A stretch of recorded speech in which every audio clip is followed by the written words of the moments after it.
Bien, esta mañana, hermanos, estamos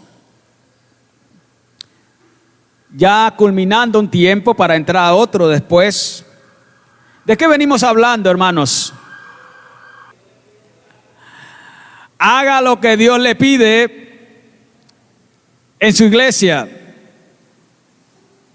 Haga lo que Dios le pide en su iglesia. Hoy estamos culminando esa parte, haga lo que Dios le pide en su iglesia. Y luego vamos a hablar, haga lo que Dios le pide en el mundo. Y luego vamos a hablar, haga lo que Dios le pide en su familia. Y luego vamos a hablar, haga lo que Dios le pide para permanecer firme. ¡Qué maravilla! El libro que tenemos en nuestras manos, cada uno de esos capítulos. ¿Sabe? Maravillosamente pasamos el año pasado en el libro de Efesios. Esos primeros 3 capítulos. Es maravilloso, hoy está en esos últimos 3 capítulos. Y ya hemos hablado entonces de haga lo que Dios le pide en su iglesia. Usted como miembro de la iglesia, haga lo que Dios le pide. Hoy estamos culminando con ello. Pero usted analizar el texto de Efesios, los siguientes capítulos va a encontrar exactamente y te puede ir desde el versículo 17 en adelante, comienza a hablar de allí. Vamos a comenzar a hablar de haga lo que Dios le pide en el mundo. Y luego vamos a entrar a una parte fascinante, hermanos. Esa que Dios nos pide que haga en el mundo es fascinante. Pero vamos a entrar a una parte que me fascina. Haga lo que Dios le pide en su familia. ¡Wow! No pueden ustedes perderse ni una de esas enseñanzas. Haga lo que Dios le pide en su familia. Ahí Dios le va a hablar a los padres, a la mamá, al papá, al hijo. Haga lo que Dios le pide en su familia. Y está muy completo. Y la última parte de Efesios, wow. Haga lo que Dios le pide para permanecer firme. Realmente las herramientas que tenemos para ello son fascinantes, para estar firme. No entendemos a veces cómo el creyente no puede estar firme en Cristo. Así que, hermanos, hoy estamos terminando y vamos a terminar con el tema que es una pregunta. Y la pregunta es: ¿en qué consiste el crecimiento espiritual? ¿En qué consiste el crecimiento espiritual? Esa es la pregunta del tema en esta mañana. ¿En qué consiste el crecimiento espiritual?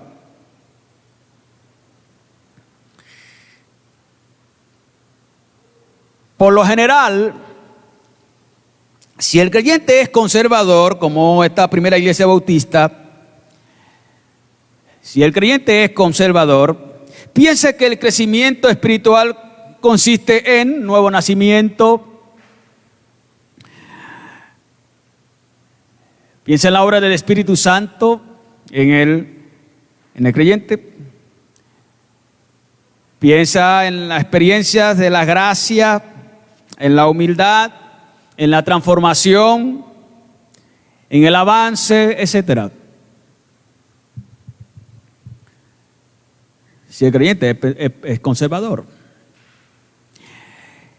Si el creyente es pentecostal, por lo general, entonces se piensa que consiste en ayunos, milagros, hablar en lenguas, experiencias sobrenaturales, cosas sensacionales, moveres sobrenaturales, etcétera, etcétera, etcétera, etcétera, etcétera. Ahora la pregunta es: ¿solo en estos aspectos consiste el crecimiento espiritual? ¿Solo en estos aspectos consiste el crecimiento espiritual?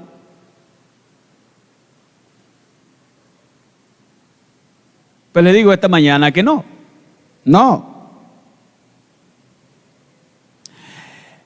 El crecimiento espiritual consiste en muchos aspectos. No en uno, en dos o en tres. En muchos aspectos. Y quiero que me acompañe a Efesios capítulo 4, versículo 13 al 16. Y mire lo que Dios nos dice allí. Hasta que todos lleguemos a la unidad de la fe y del conocimiento del Hijo de Dios, a un varón perfecto, a la medida de la estatura de la plenitud de Cristo, para que ya no seamos niños fluctuantes, llevados por donde quiera de todos vientos de doctrina, por estratagema de hombres que para engañar emplean con astucia las artimañas del error, sino que siguiendo la verdad en amor, crezcamos en todo en aquel que es la cabeza, esto es Cristo, de que en todo el cuerpo, bien concertados y unidos entre sí por todas las coyunturas, que se ayudan mutuamente, según la actividad propia de cada miembro, recibe su crecimiento para ir edificándose en amor. A la luz de este pasaje, consideremos tres de los muchos aspectos en lo que consiste realmente el crecimiento espiritual. El crecimiento espiritual, en primer lugar, consiste entonces, hermanos, en una unidad de la fe. ¿Está escuchando esto? De los muchos aspectos en lo que sí consiste el crecimiento espiritual, estamos diciendo entonces que consiste en una unidad de la fe. Fíjese usted lo que dice el versículo 13, la primera parte: hasta que todos lleguemos a la unidad de la fe y del conocimiento del Hijo de Dios, a un varón perfecto, a la medida de la estatura de la plenitud de Cristo. Subraya usted entonces allí la primera parte del texto: hasta que todos lleguemos a la unidad de la fe. Hasta que todos lleguemos a la unidad de la fe. La palabra aquí, hermano, fe, indica el cuerpo de verdad revelado y creído. El cuerpo de verdad revelado y creído, llamado en Hechos capítulo 2, versículo 42, la doctrina de los apóstoles. La doctrina. Pablo no hace referencia aquí, hermanos, no hace referencia a la fe iniciada o la fe primaria, a la fe de la salvación. O lo conoce también como la fe salvadora. Pablo no está haciendo referencia en el texto en ello. Ahora usted puede ver que la palabra, además de la fe, hablando entonces de ese cuerpo de doctrinas revelado en el Nuevo Testamento, al cual debe ser creído, también dice Pablo allí, habla de la palabra y dice, y del conocimiento del Hijo de Dios. Puede ver, y la palabra y conocimiento del Hijo de Dios indica una relación íntima, cada vez más profunda, exacta, plena con Cristo. Cada vez más, progresivamente cada vez más profunda, más exacta, más plena en Cristo y su palabra. Claramente aquí estamos viendo, hermano, que Cristo es el objeto entonces de la fe. Y él habla allí del Hijo de Dios, hablando de Cristo en su dignidad más alta, Hijo de Dios. Entonces podemos decir, hermanos, en esta mañana, con toda claridad, que la base en la unidad en la fe es la base, es una de las bases más importantes para el crecimiento espiritual. ¿Entiende esto? Permíteme lo repito otra vez. Es una de las bases más importantes para el crecimiento espiritual. una iglesia equipada sobre la base común que son las doctrinas históricas, las doctrinas de la gracia, y sumergida en una relación profunda con Cristo, será perfeccionada. El problema para una iglesia sería que ella no sea equipada con las doctrinas bíblicas históricas de la gracia y pretenda seguramente tener solamente un conocimiento o pretenda sumergirse en una relación con Cristo, desechando ese conocimiento doctrinal. Allí hay problema. Porque es la doctrina que nos lleva a conocer más y más a Cristo. Es profundizar en el mensaje evangélico, es profundizar en el cuerpo de doctrinas evangélicas, en ese cuerpo de doctrina de la gracia que el creyente comienza a conocer a profundidad y con más exactitud a Cristo. Sin ello sería complicado.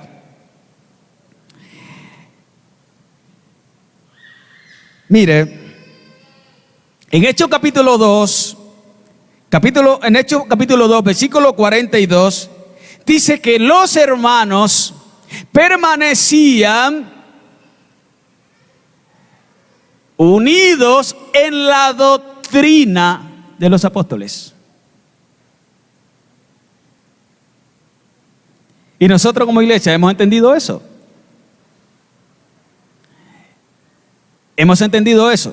Nosotros hemos creado un discipulado, lo hemos hecho aquí, autóctono, sí, al cual introduce a cada una de las doctrinas, en su mayoría, todas las doctrinas, a ese cuerpo de doctrinas apostólico, a ese cuerpo de doctrinas de la gracia, para que la iglesia vaya conociendo cada día un poco más de aquellas doctrinas. Y luego hemos introducido una escuela de teología para estudiar cada una de las doctrinas históricas, evangélicas, al cual acompañaban a la iglesia del primer siglo, para que entonces la iglesia pueda profundizar en ella y de esa manera así tener cada día, cada vez más, un conocimiento profundo, pleno, exacto de nuestro Señor y Cristo. Se hace entonces importante que la iglesia, hermanos, no pretenda de manera equivocada cada uno creer en lo que bien le parece y no ajustarse en el cuerpo de doctrinas establecidos históricamente en la Biblia. El hecho dice que permanecían unánimes en las doctrinas. En la doctrina de los apóstoles estaban juntos. Amados hermanos, iglesia PBC, no estamos llamados cada uno a creer en su propia doctrina. No estamos llamados cada uno a ir en lo que bien le parece. No. Escuche bien. Para que el crecimiento se dé, ese crecimiento espiritual que estamos hablando, como un cuerpo debemos juntos conocer y profundizar, escuche bien, en ese cuerpo de doctrinas revelados por Cristo, por los apóstoles, por los profetas, y ahora conocidos por la iglesia desde la antigüedad. Debemos profundizar en ellos, unidos como cuerpo. Y entonces, hermanos, ellos nos ayudan cada día a crecer. Nos ayuda a crecer.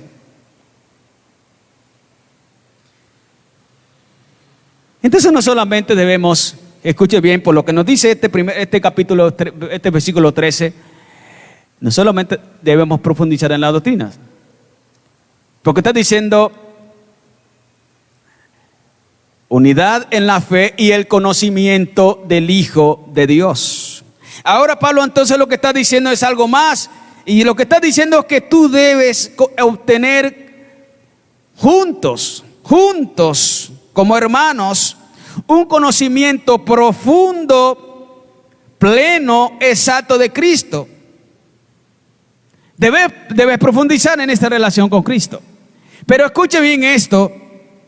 Para que eso se dé, tú debes estudiar las doctrinas de Cristo y debes entonces establecer una relación con Cristo. Cuando tú estudias cada vez más la doctrina bíblica, entonces tú, repito esto, tú vas conociendo a Cristo a través del conocimiento de la doctrina. Vas teniendo un conocimiento más exacto. Entonces podemos decir que el estudio fiel de la palabra, el estudio unido y fiel de la doctrina, nos lleva cada día a tener un conocimiento más exacto de lo que es Cristo el Señor. Y eso nos lleva entonces a obedecerle cada día más. Hermanos, estamos llamados a ir juntos en esto. Pablo, la intención de Pablo aquí no es de manera individual. Él tiene la idea de un cuerpo, crecer como cuerpo. Y entonces él habla de unidad en la fe y profundización, conocimiento a pleno del Hijo de Dios. Y eso es lo que tiene que pasar con nosotros, hermanos. Eso es lo que tiene que pasar contigo. Cada vez más, cada día que pasa, tú debes profundizar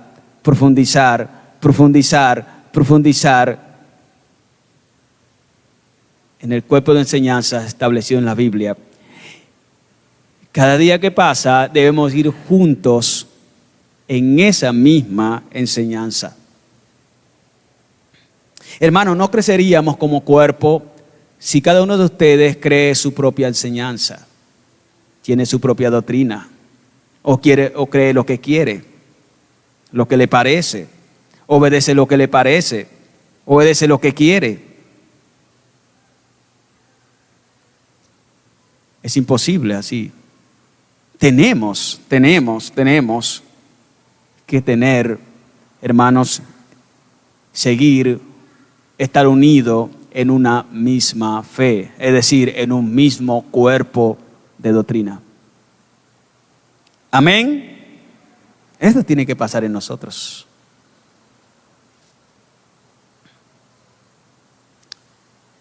Usted no se imagina, hermano, lo que significa cuando la iglesia plena, cada miembro profundiza en la enseñanza bíblica y todos tenemos el mismo conocimiento de esa enseñanza bíblica y todos vamos conociendo más entonces de Jesús. No se imagina, hermano, lo que es eso. Eso es crecimiento de cuerpo. Eso es crecimiento de la iglesia.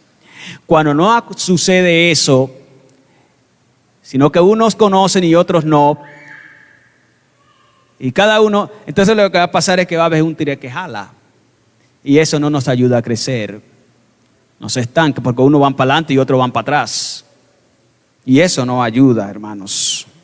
Es indispensable ir juntos en esto. Entonces, en ello, hemos dicho entonces que el crecimiento espiritual consiste en una unidad de la fe. ¿Estamos claros, hermanos? En segundo lugar, hermanos, el crecimiento espiritual consiste en una madurez espiritual. El crecimiento espiritual, en segundo lugar, entonces consiste en una madurez espiritual. Mire, la unidad de la fe conduce a la madurez espiritual. ¿Entendieron esto? Voy a volverlo a repetir. La unidad de la fe nos conduce a la madurez espiritual. Note lo que dice el mismo versículo 13 otra vez. Hasta que todos lleguemos a la unidad de la fe y del conocimiento del Hijo de Dios. Y ahora mire lo que sigue aquí. A un varón perfecto a la medida de la estatura de la plenitud de Cristo. La estatura aquí indica una medida incalculable. Puede ver. La plenitud de Cristo aquí se refiere a una abundancia y riqueza de las cualidades de su carácter. Eso está indicando aquí. Voy a volver a repetir. La plenitud de Cristo se refiere o está indicando la abundancia y riqueza de sus cualidades y carácter. Hermanos, la iglesia debe manifestar. La iglesia debe manifestar el carácter y las cualidades de Cristo cada día en su diario vivir. Debe hacerlo, debe hacerlo. La única medida de un varón perfecto, plenamente desarrollada y madura. Mire, la iglesia, hermanos, debe ser lo que Cristo quiere que sea en este mundo. Y la única medida de la iglesia es Cristo.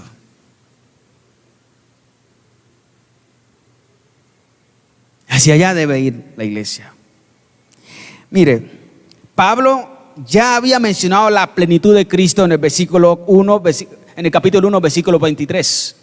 Allí había mencionado la plenitud de Cristo. En el capítulo 3, versículo 19, que estudiamos en el año pasado, allí también Pablo ya había mencionado la plenitud de Cristo.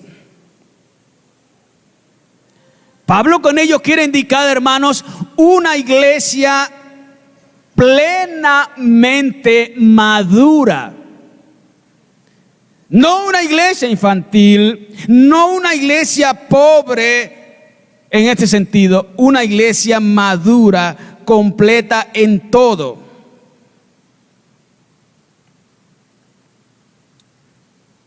Hermano, esta madurez no se mide por criterios humanos, no.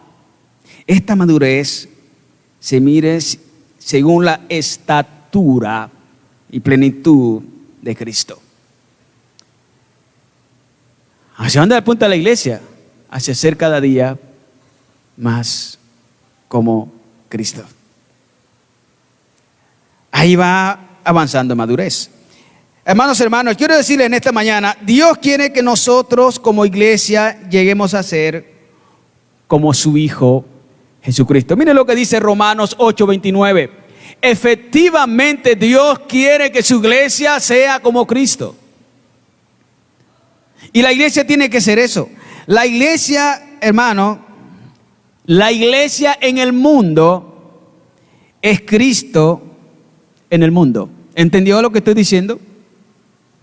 La iglesia en el mundo es Cristo en el mundo. La iglesia es la plenitud de su cuerpo encarnado en el mundo. Entonces, como iglesia, debemos irradiar y reflejar, hermanos, las perfecciones de Cristo. El mundo debe ver a Cristo. Pero lo ve ¿a dónde? En su iglesia. Nosotros somos la iglesia de Cristo. Hermanos, cada vez más la gente del mundo debe ver en nosotros reflejado las perfecciones de Cristo. Por eso la iglesia tiene que ser madura. Por eso la iglesia tiene que madurar. Es importante esto, hermanos. La iglesia Escuche bien, PBC, escuche bien, Primera Iglesia Bautista de Cúcuta. La iglesia debe andar como Cristo anduvo. Cada uno de ustedes debe andar como Cristo anduvo. Es así, hermano. Esto es serio. Mire lo que dice Primera de Juan 2:6. Primera de Juan 2:6. ¿Qué nos dice?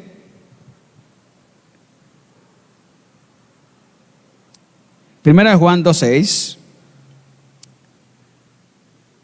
El que dice que permanece en él debe andar como él anduvo. Y si la iglesia dice que está en Cristo, la iglesia debe andar como Cristo anduvo. Colosenses tiene la misma idea. Colosenses 4, versículo 12, tiene exactamente la misma idea. Cristo anduvo en comunión pleno y en obediencia plena al Padre. Pues ¿cómo tiene que ser la iglesia, hermanos? Exactamente andar, hacer ello. Tal vez no podamos alcanzar la forma plena y perfecta de Cristo, pero sí, hermanos, estamos llamados a alcanzar, debemos trabajar, debemos avanzar para alcanzar la madurez espiritual que Cristo nos pide. Eso tiene que pasar en nosotros. Eso tiene que ser real en nosotros.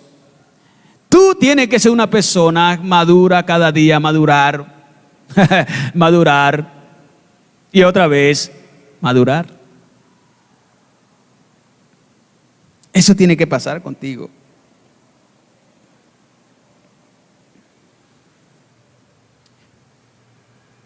Hay cristianos que no maduran, hay cristianos que se quedan niños, hay cristianos que son allí, que no avanzan hacia la madurez, hay cristianos que no se parecen cada día a Cristo, hay cristianos que tú los ves que pasó el año 2020 al 2021 y termina el del 2019, pasó al 2020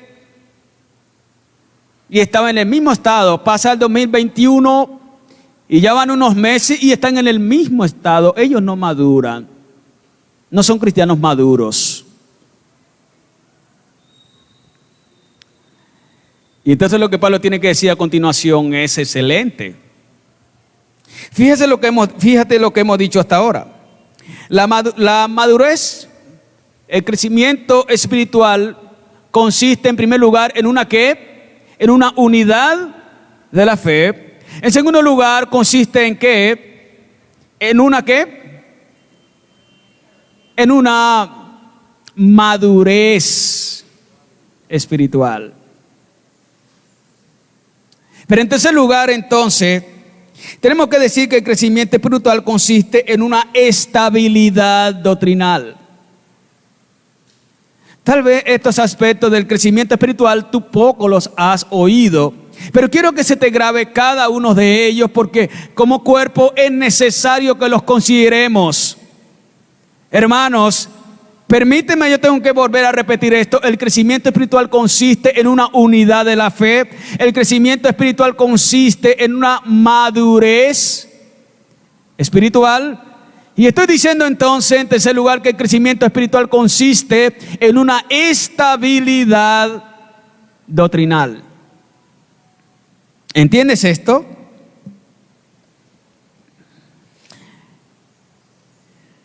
Además de la unidad y de la madurez espiritual, el efecto de la obra de gracia de Cristo en la vida de la iglesia resultará, hermanos, en una estabilidad doctrinal. Tendrá que resultar en ello. Mire lo que dice el versículo 14. Para que ya no seamos niños fluctuantes, llevados por donde quiera de todo viento de doctrina, por estratagema de hombres que para engañar emplean con astucia las artimañas del error. Mire, hermanos, el versículo 13 es un contraste del versículo 14. Vemos allí, hermanos, un contraste. Ahora, Pablo introduce en el versículo 14 unas ilustraciones, una cantidad de imágenes, por lo menos hay 4 que voy a hacer mención. Él dice niños fluctuantes para referirse a un botecito en un mar agitado. Pablo es tremendo. Bueno, en el buen sentido de la palabra. Él es tremendo. Niños fluctuantes, dice, no queremos que ustedes sean como un botecito en un mar agitado. Esto es una cosa directa al corazón del creyente. Porque sí, hay creyentes así, que son así. Son tan fluctuantes como un botecito en un mar agitado. Ellos van y vienen. Y le introduce eso. Pero luego introduce algo, otra ilustración allí. Vientos de doctrina. Mire esa palabra vientos. Es allí para indicar un lugar a otro en un mar de dudas. Y hay creyentes que también son así, viven en un mar de dudas. Dudan, andan en un mar completo de dudas. Y Pablo dice, no tiene que ser así. Y después Pablo dice estratagema, que eso es cubedia. Y lo que Pablo está indicando allí entonces es una práctica de fuego o una práctica de jugar, para hablar de los maestros del error, ellos que son ágiles, sutiles, para disfrazar sus doctrinas falsas, engañosas. Y dice así, los maestros falsos son como cuando están jugando dados. Ellos tienen una práctica de fuego allí, sutil, engañosa, y allí pueden estar los creyentes, caer en eso fácilmente. Y luego Pablo introduce un símil más y dice engaño, para referirse exactamente, miren dónde lo va llevando poco a poco, hasta que introduce y da el golpe final y dice entonces el engaño. ¿Y quién es el padre del engaño? ¿Quién es el padre del engaño? ¿Quién es el padre del error? El mismo demonio. Y dice, para que no sean ustedes presa del mismo demonio. Está llevándolo de un lugar a otro. Y luego, realmente para indicar que quien los tiene presos finalmente es el mismo demonio. Y eso es terrible. Entonces, hermanos, todo esto, Pablo lo dice, hermanos, todo esto Pablo lo habla, lo indica para decir que la iglesia debe mantener unas convicciones. Y escuchen bien esto.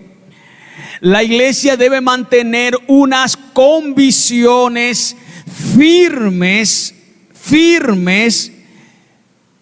La iglesia debe estar velando, mantenerse velando para no ser hallada desprevenida, hermanos, y ser seducida por el engaño, por las doctrinas engañosas y los maestros sutiles, ágiles, que finalmente hacen caer al creyente en el engaño de Satanás mismo.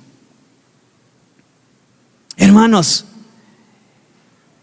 de ahí que tiene que haber una estabilidad doctrinal.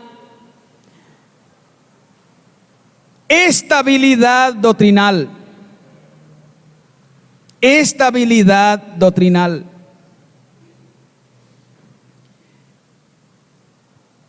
Ahora,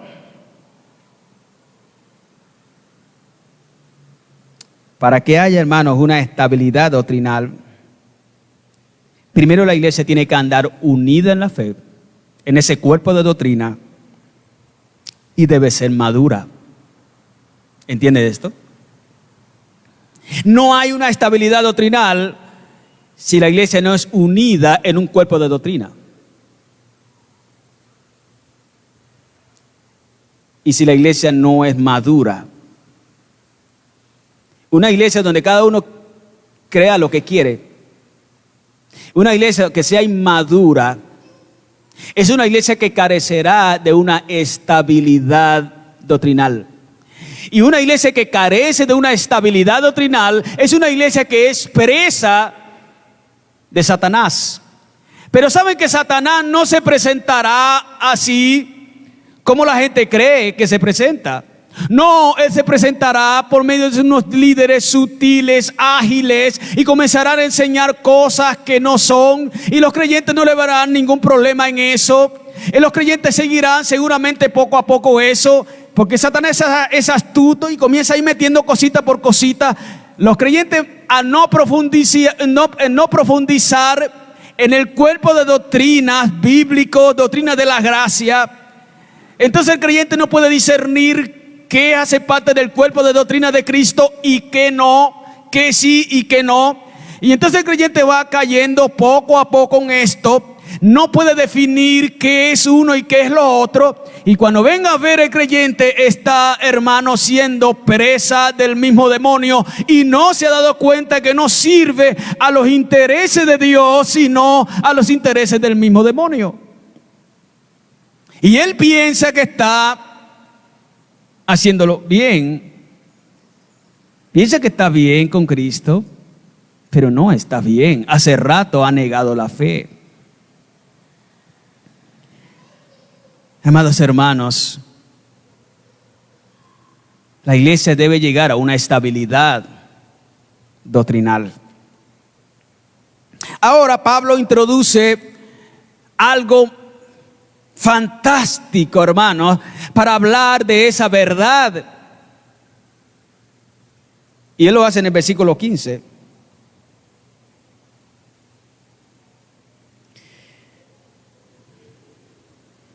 Eso es lo que se podría llamar como el toque final a esta fórmula de crecimiento espiritual de Pablo. Dice: seguir la verdad del evangelio en amor. Seguir la verdad del evangelio de Cristo en amor, acompañado, hermano, de la cualidad. Ese seguir la verdad del evangelio en amor es acompañado de la cualidad más alta que nosotros tenemos en esta vida, el amor. Es una buena cualidad. Me encanta como un teólogo lo dice. Dice: la verdad es la sustancia y el amor es el ambiente que contribuye al crecimiento. Voy a volver a decir esto. Dice: la verdad es la sustancia y el amor es el ambiente que contribuye al crecimiento. La verdad sin amor no es suficiente y el amor sin verdad es decepción. Los dos contribuyen a un crecimiento sano, dice el teólogo. Y eso, hermanos, es importantísimo que nosotros lo comprendamos. Amados hermanos, la iglesia de Cristo, escuchen bien lo que voy a decir, la iglesia de Cristo está en constante peligro de ser arrastrada por las doctrinas equivocadas y ser seducida por los falsos maestros. Constantemente la iglesia está en este peligro. Cada vez que una iglesia más profundice en la verdad bíblica, más profundice en la doctrina, en el cuerpo de doctrinas bíblico histórico, más se meta, más es acechada por el enemigo para procurar dañarla, derribarla. Entonces, la iglesia debe tener una estabilidad doctrinal para no ser presa y caer, hermanos, en el error. Debe mantenerse estable. Ahora, la verdad y el amor genuino de Cristo son esenciales para que entonces la iglesia crezca hacia aquel que es la cabeza, es decir, Cristo el Señor. La iglesia debe ir creciendo hacia esa cabeza que es Cristo. Dice entonces Pablo, le pone el ingrediente del amor para que vaya junto en ello. Entonces yo quiero que ustedes escuchen esta mañana, amados hermanos, la doctrina siempre debe estar acompañada del amor en Cristo. Yo quiero decirles algo. Los falsos maestros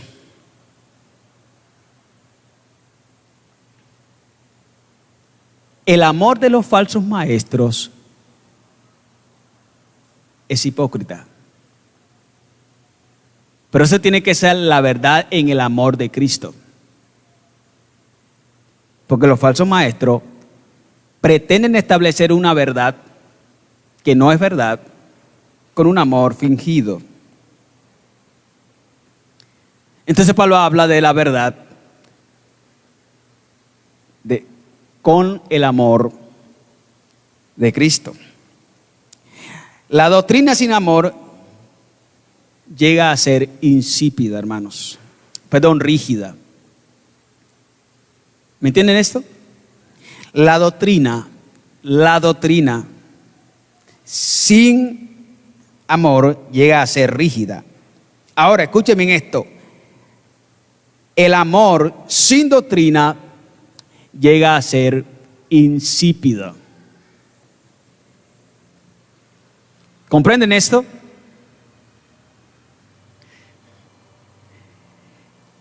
La doctrina sin amor llega a ser rígida. Y el amor sin doctrina llega a ser insípido.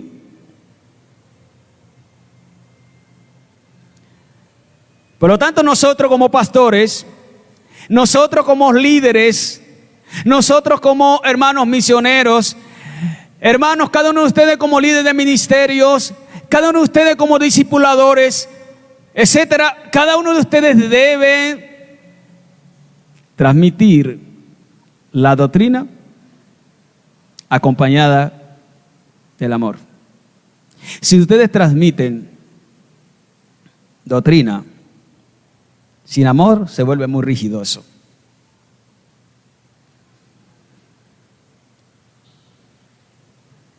Pero si introducen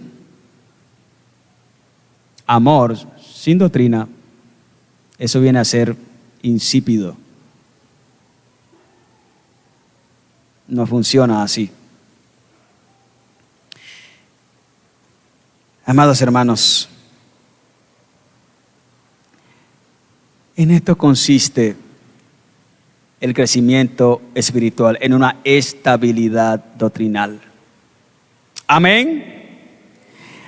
Pero hay algo más. El crecimiento espiritual, en cuarto lugar, consiste en una solidez en su funcionamiento. Solidez en su funcionamiento. La iglesia, al ser un cuerpo vivo, debe crecer y funcionar, sí o sí. Nota lo que dice el versículo 16. Pablo dice de que en todo el cuerpo, bien concertado y unido entre sí por todas las coyunturas, que se ayudan mutuamente. El Espíritu Santo, hermanos, da la unidad a ese cuerpo mismo, a ese cuerpo eclesial. El que nos da la unidad es el Espíritu Santo. Aquellos que Él mismo ha salvado, Él los junta. No es una casualidad, hermano, que ustedes estemos aquí como iglesia. Ustedes están unidos, estamos unidos porque Cristo mismo primero nos ha salvado. Somos hijos de Dios. El Espíritu ha hecho la tarea de juntarnos a todos sus escogidos. Ahora, para que la iglesia funcione como un cuerpo, todos los miembros deben estar en la posición que Cristo mismo le ha dado. De esta manera, entonces, puede haber una relación mutua bien ligada entre sí, de tal manera que ese cuerpo, hermano, vaya en crecimiento, en crecimiento, en crecimiento, en crecimiento. Ahora entendemos que ese crecimiento de ese cuerpo depende de la eficaz obra del Espíritu Santo. No es posible que ese cuerpo crezca unido, funcione unido sin la obra eficaz del Espíritu Santo. Es imposible. El Espíritu Santo siempre está cooperando, el Espíritu Santo siempre está haciendo, el Espíritu Santo siempre está haciendo lo que tiene que hacer para que su cuerpo funcione. Mire lo que Pablo dice: según la actividad propia de cada miembro, recibe entonces su crecimiento para ir edificándose en amor.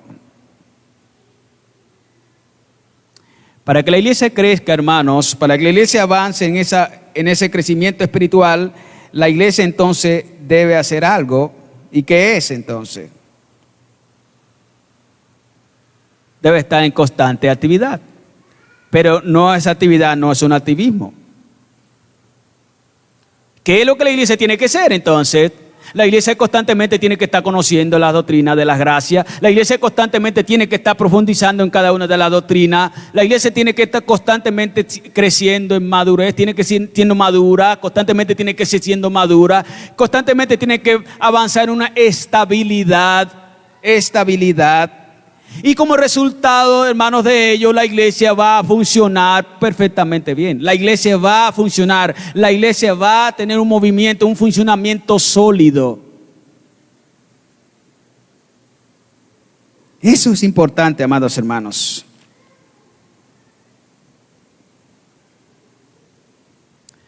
Un teólogo dijo algo que también me encanta: esta unidad no es visible en su totalidad aquí, pero será revelada cuando Cristo aparezca.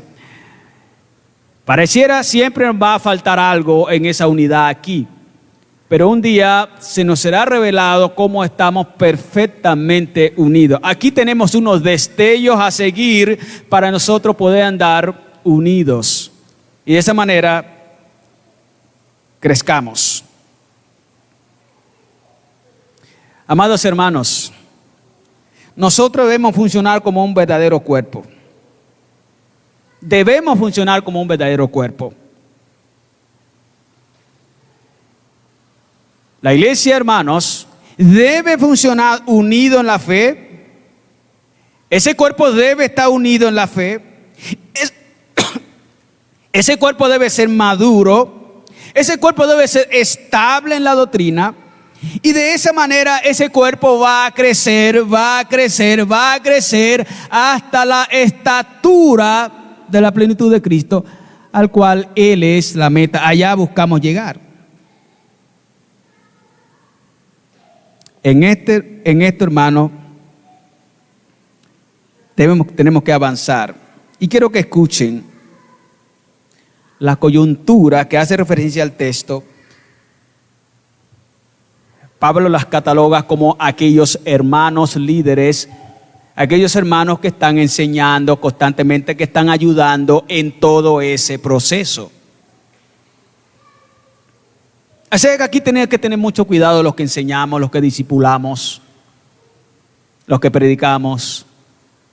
Tenemos que tener mucho cuidado en esto. Tengan mucho cuidado ustedes a la hora de ejercer su actividad propia en el cuerpo de Cristo.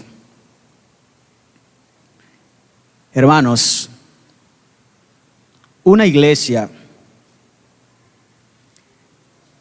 que crece en la unidad de la fe, una iglesia que es madura, una iglesia que es estable doctrinalmente, es una iglesia que funciona bien como un cuerpo. Debe funcionar. Si una iglesia carece de estos aspectos primarios que he mencionado, esa iglesia no puede funcionar como un cuerpo, no puede funcionar como el cuerpo de Cristo. Funcionará como una agencia de este mundo, funcionará como algo secular, funcionará como cualquier cosa sin valor en esta vida, o de pronto un valor muy insípido en este mundo, pero no trascenderá en la eternidad. La iglesia de Cristo, hermanos, debe funcionar como un cuerpo, y para ello nunca debe de poner los primeros aspectos del crecimiento espiritual. Debe considerarlos muy seriamente para que funcione como que, hermanos, como el cuerpo de Cristo. Permíteme concluir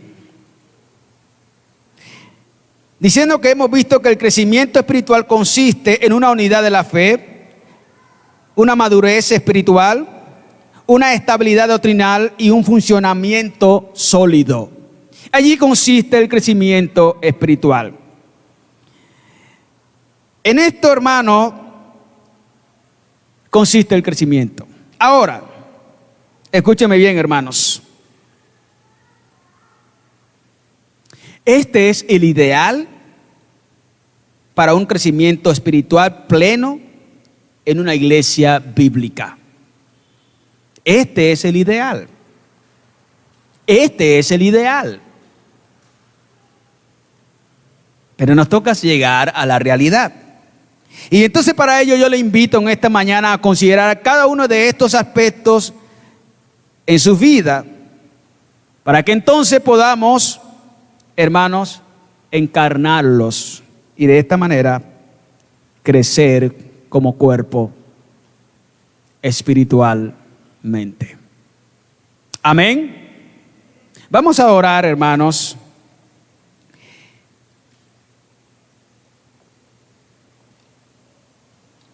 Y allí usted le va a decir al Señor: ayúdame a encarnar cada uno, a considerar seriamente cada uno de estos aspectos de crecimiento espiritual, para que entonces podamos funcionar como un cuerpo. Señor, mira, aquí está tu iglesia. Oh Dios, hemos visto que el crecimiento espiritual consiste en muchos aspectos. Y hemos considerado, Señor, 4 de ellos en esta mañana. Claramente, Señor, hemos visto que el crecimiento espiritual consiste en una unidad de la fe, es decir, en una unidad en el cuerpo de doctrina histórico revelado, Señor, por ti en el primer siglo. Hemos visto, Señor, que el crecimiento espiritual consiste en una madurez. Sí, Señor. Hemos visto, Señor, que el crecimiento espiritual consiste en una estabilidad.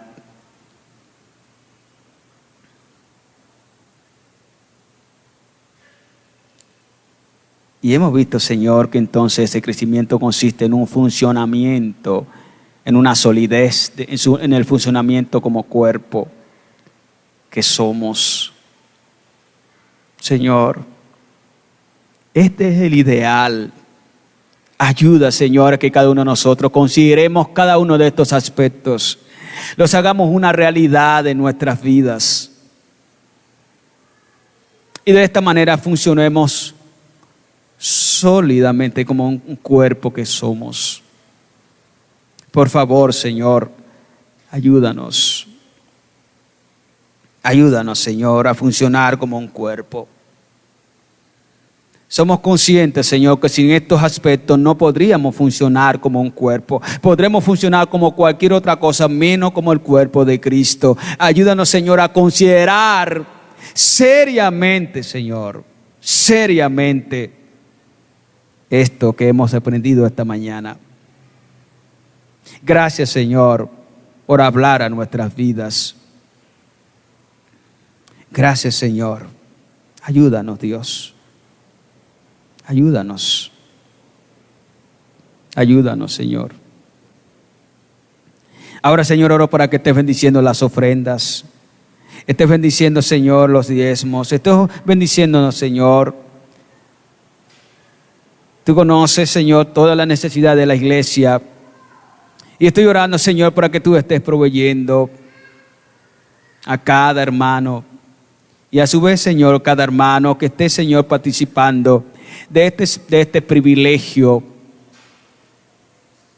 contribuir para el sostenimiento de la obra, para la extensión del reino y para el auxilio de los más necesitados. Señor, bendice las ofrendas y los diezmos. Que cada hermano, Señor, de antemano ha apartado para glorificarte a ti en esta mañana. Gracias, Dios, por oírnos y gracias por bendecirnos. En el nombre de Jesús oramos. Amén y amén.